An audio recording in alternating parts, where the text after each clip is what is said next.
Барлықтарыңызға сәлем. Бүгін осындай біз пиццерияда жасайтын пиццаның түрін әзірлейтін боламыз. Өте жұмсақ, қамыры дәмді болып шығады. Бар жоғы 7 минутта дайындалады. Ең алдымен бізге жылы су керек. Және шекерді саламыз. Ашытқымызды саламыз.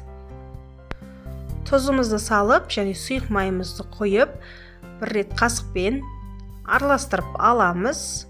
Одан кейін үстіне ұнымызды, ситада өткізілген ұнымызды салып, міндетті түрде електен өткізіңіздер. Ұнды салып, жұмсақ етіп қамыр илейміз. Қамырымыз қатты болмау керек, өте жұмсақ болу керек. Сол кезде біздің пиццамыз жұмсақ болып шығады.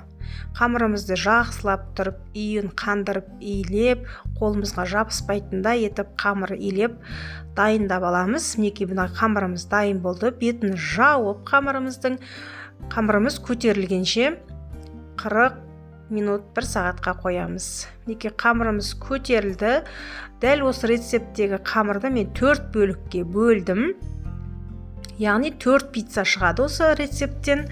Осылай 4 бөлікке бөліп, бұларды да күлшелеп, тағы да 5 минутқа бетін жауып қалдырамыз. Себебі қамыр өзін тастау керек. Сол кезде бізге жайылуы өте керемет болады.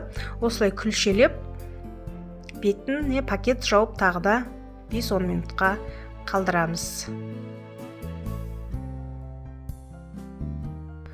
Енді сырды осылай арнайы пиццаға арналған моцарелла сыры болсын, теркадан өткізіп дайындап қойдым мен. Ендігі кезекте осындай пиццаға арналған арнайы таба болады. Таба болмаса да ешқандай уайымдамаңыз. Мен сізге 2 түрін көрсететін боламын. Бірінші түрін осы табаға жасап көрсетемін. Яғни осылай табаға қолымызбенен өте жұмсақ етіп қамырымызды жайып шығамыз. Ешқандай оқтауды қажет етпейді. Жұмсақ жайылады. Осылай шетіне дейін жеткізіп, бортикін шығарып, қамырымызды жаямыз. Және менде кетчуп болды. Осылай кетчупымызды жайып, үстіне сырымызды сеуіп, оның бетіне қызанақтарымызды турап қойдым.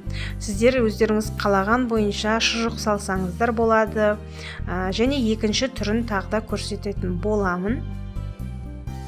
Каналыма қолдау ретінде менің каналыма тіркеліп, лайк басып, комментарий қалдыруыңызды өтінемін, және қоңыраушаны басып қойыңыз.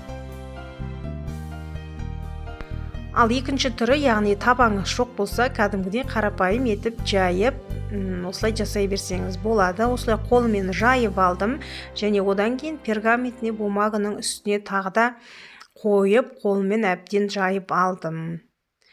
Өте күшті, жұмсақ қамыр. Мінекей пергаментный бумаганың үстіне жайып алып, шетін осылай өріп шықтым. Себебі қазір керісінше аударған кезде біздің қамырымызды шеттері бортик болып, пиццамыздың түрі әдемі көрінеді. Сондықтан осылай шетін өріп алсаңыздар болады. Осылай өріп болғаннан кейін астына үстіне қарай қайтадан аударамыз да, қолымызбен реттеп, әдемілеп, дөңгелек етіп жайып шығамыз.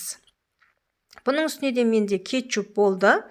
Осылай кетчупымызды жайып, енді үстіне бұның кәдімгі қуырылған, табада піскен қуырылған фаршымды салдым. Бір бас пиязбенен 250-300 грамм фаршты қуырып алып, осылай пиццаның қамырын үстіне салдым, және бұның үстіне сырымызды сеуіп, 180-200 градуста қызып тұрған пеште 7 минутқа, әрі кеткенде 10 минутқа салып аламыз. Көп қоймаңыздар, бетіндегі сыр қатып қалады. Ал енді мынандай менде 2 пицца шықты. Қалған 2 пиццаның қамырын сіздерге лайфхак морозильникке сақтасаңыздар болады. Керек кезінде алып жайып жасай бересіздер. Мінекей біздің пиццамыздың екінші варианты, табада піскен пицца. Өте жұмсақ, дәмді болды. Жасап көріңіздер. Менімен болғандарыңызға үлкен рахмет. Алдағы уақытта бірнеше рецепттер шығатын болады.